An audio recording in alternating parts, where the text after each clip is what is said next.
If you're thinking, I need a 3-row sport activity vehicle that is bold and beautiful and modern with all of the safety features, you might want to take a look at this. Stay right with us.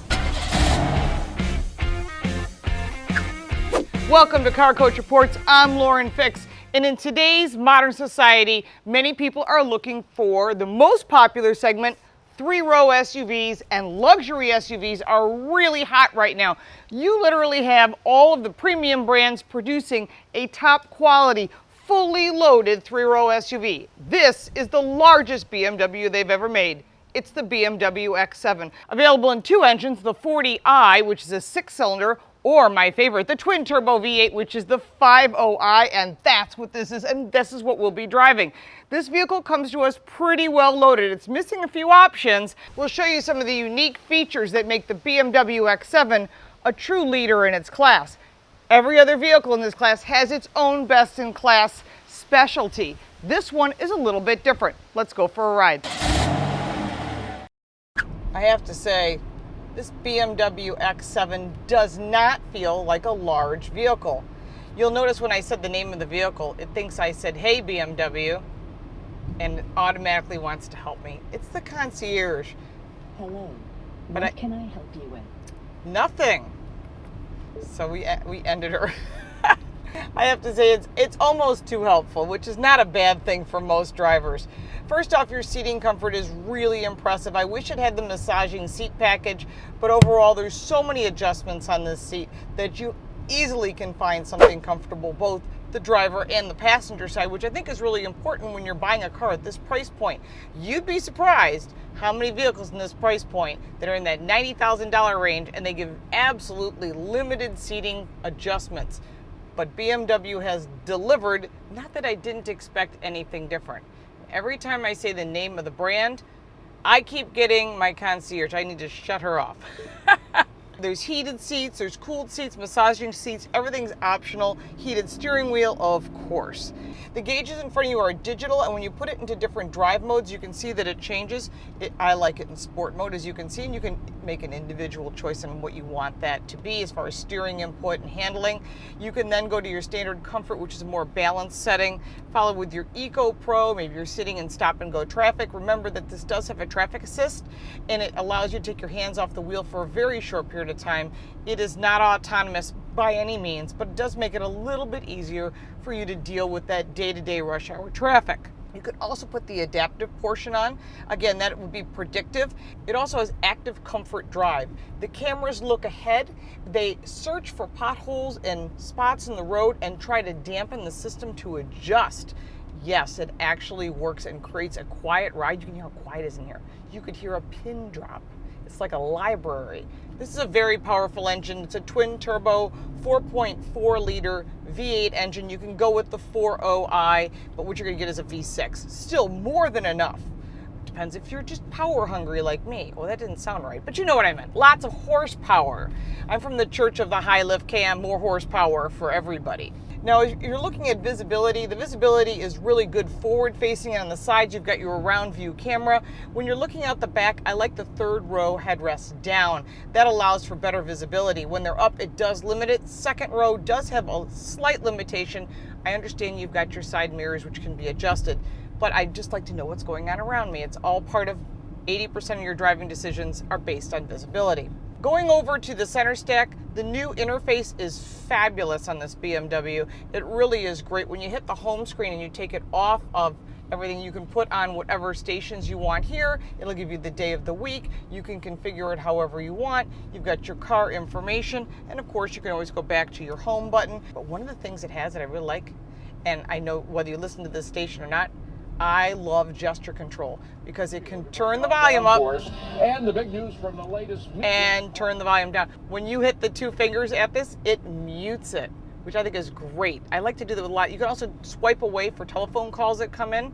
One thing it does have is it has this really smart connectivity with your iPhone or with your Android. You put it onto the wireless charging, you have set it up, and it'll automatically sync. So you don't need a charging cable, and It'll automatically put on Apple CarPlay if that's how you set it up. So I think they've done a great job there. Going further down, you've got your climate control. It's 2-zone here, it's 2-zone in the second row, and there's adjustments in the third row, which is not typical. So I have to say they did a great job with that, especially if you've got little ones in back or older people, and everybody wants to have it set at their own temperature.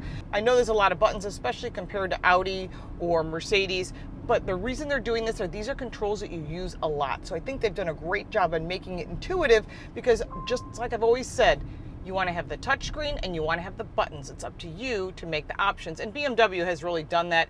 And having the concierge on top of that really makes your life a lot easier. I have tried it. I've put in the address and it told me the exact time to get there, and it took it off of my voice. Below your radio presets, you've got your wireless charging. You've got 2 cup holders that are heated and cooled. So keep your coffee hot and your cold water cold.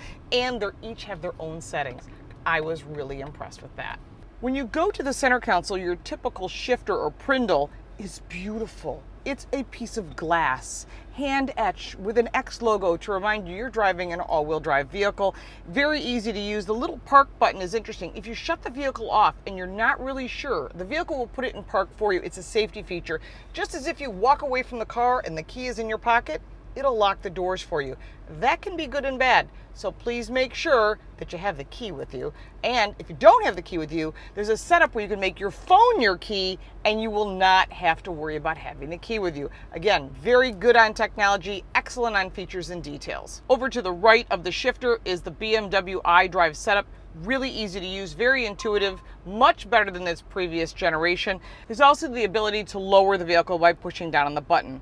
There's a lot of adjustments here for what mode you want to be in. And then going back to the center console, it's a split console, big enough for my little purse, but also there's more connectivity here inside, and this is a USB-C connection.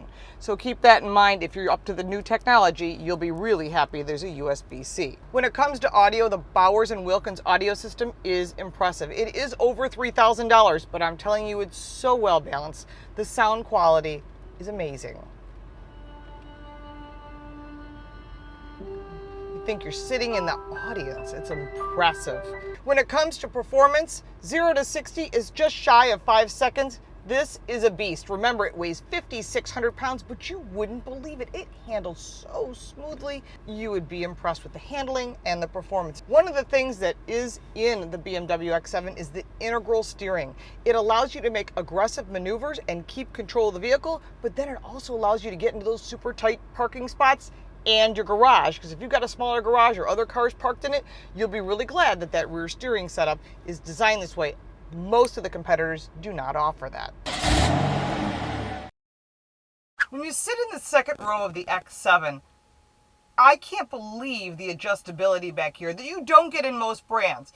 So not just the seat itself, it's adjustable, not just fore and aft, but also front and back. And if you're in the driver's seat and maybe your child's kicking you, you can push the button to push the second row seat back. Also good when someone needs to get in the third row and you're in the front and you can't get out for whatever reason. So there's a lot of adjustment, a lot of well thought out details.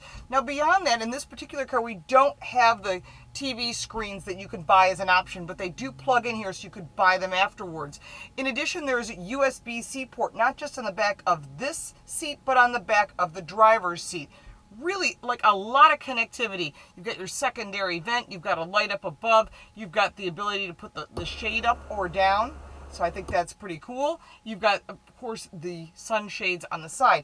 In the center console, you have heated seats in the second row. Any kid would love hot cross buns, as I used to say, plus your own climate control, more storage, and cup holders, and 2 more USBs.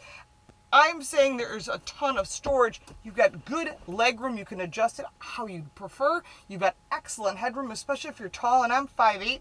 Shoulder space, really well done for the second row. One thing to keep in mind with the second row, these seats do not fold flat. You can get the headrest down, but they do not tilt down so they can go flat. So something to keep in mind if you haul a lot of things and you need to have everything open and back.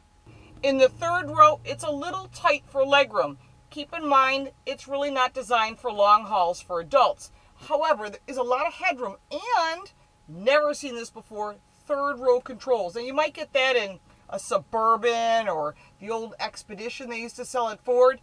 But you've got your own sunroof, you've got your own climate controls, you've got your own charging bases, and when you want to get out, all you have to do is hit the seats and they'll fold down. And that's all power for getting in and for getting out. More cup holders, more storage, the ability to put that cargo net, which can be stored in the back right here. This Alcantara top is also really nice, and more lighting controls. There's so much power available to you in the BMW X7. There are 10 buttons in the back. Obvious ones up here. There are 2 buttons here. One lowers the secondary tailgate. I'm not the biggest fan of the split tailgate, but I understand its purpose. But there's another button that actually dips it down because you got to put something heavy in, maybe a dog or something like that. But the storage inside and underneath is really impressive. There's not just storage underneath, it's a place to store the cargo cover, which in many vehicles you don't have a choice. You have to leave it somewhere in your garage. Did a great job with that as well. Here's another cargo cover. So there's tons of options. If you press this max button here, the 3rd row seats fold flat, the 2nd row don't fold completely flat. So keep that in mind when you're comparing this BMW X7 to a Lincoln Aviator, a Cadillac XT6, an Audi Q5, or the Mercedes G-Class. Each of the vehicles has their pluses and minuses, and you have to find what meets your needs properly. Overall, I'm really impressed with the BMW X7. They really didn't miss much. You can purchase anything you want and build out a package for off-road or BM Performance, which is on this vehicle. Remember, this vehicle came in at $112,000, so it's got almost all the options. And when you compare it to the Mercedes and the Audi and the Lincoln, you're going to be somewhere in that range. So make sure to total up all the options and check with your insurance agent before you make a decision. So you're probably wondering, what is the Car Coach Report score? Well, for performance, we gave it a 9. With a 4.4-liter twin-turbo V8, it's got some serious power. When it comes to handling, we gave it an 8. It does feel big when it's in the comfort mode, but boy, that rear steering helps make it easier to get into parking spots, make aggressive maneuvers on the highway when you have to. Well done, BMW. When it comes to safety, they didn't miss anything. It's a top 10 all the way. Visibility, we gave it an 8. When the 2nd and 3rd row headrests are up, it does block some of the visibility, but you get visibility back with that around view camera, which really is worth every penny. For seating comfort, I gave it a 9. You have to upgrade to the massaging seats.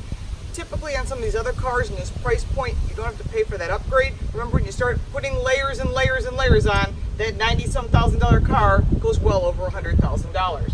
For technology, we gave it a 10. Absolutely top of the line. You say, hey BMW, and it replies, and it actually listens to you carefully, and we gave it tons of different directions, and it replied. Love the gesture control.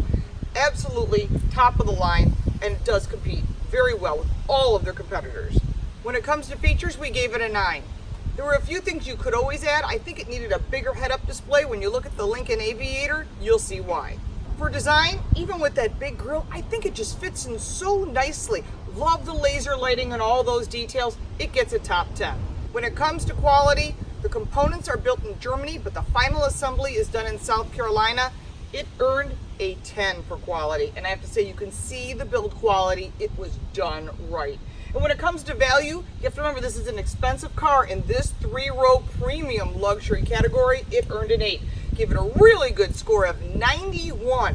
So remember to test drive all the competitors. We've driven the Aviator. We've driven every other vehicle that's in this class, including the Cadillac XT6. Of course, your comments down below. If you think this is too big for BMW, you own one, and you love your X7, I would love to hear your comments.